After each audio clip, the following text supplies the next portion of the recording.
Quel calme! Et si vous regardez de plus près, vous verrez que ce champ est bien plus riche qu'il n'en a l'air. Nicolas, vous qui travaillez au Conservatoire Rhône-Alpes des espaces naturels, vous en savez quelque chose. Le mieux, c'est de regarder avec les yeux. Alors, il y a des jolies fleurs à voir, donc ça peut être intéressant de voir. Des fleurs? Ah bon, lesquelles? Au niveau de la fleur, ce qu'il y a vraiment de très particulier, c'est l'iris de Sibérie, qu'on retrouve que ici, dans le sud-est de la France, et qui est ici en grand nombre. On l'appelle l'étang des loups, mais il n'y a pas toujours de l'eau par ici. Effectivement, là actuellement, comme ça fait quelques jours qu'il n'a pas plu, l'eau est entièrement partie dans le sol. Il y a des trous en fait dans la roche et l'eau s'est évacuée par là.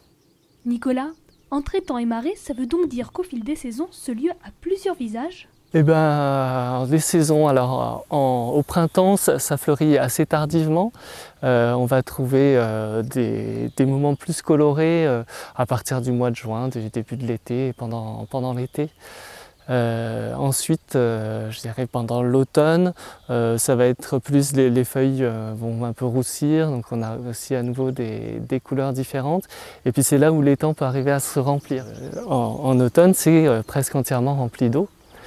Et quand il y a eu des grosses pluies du moins. Voilà. Puis après, l'hiver c'est la neige, ça peut être la glace s'il y a encore de l'eau à ce moment-là. Et quand c'est bien sec, une poignée d'agriculteurs vient faucher les lieux une fois par an. Une bonne manière d'entretenir le site tout en le respectant. Nous par contre, on évite de s'approcher et on touche avec les yeux. Car sachez que la zone est protégée. Et par où on commence? Eh bien descendez le village et suivez les panneaux, ils vont vous y mener.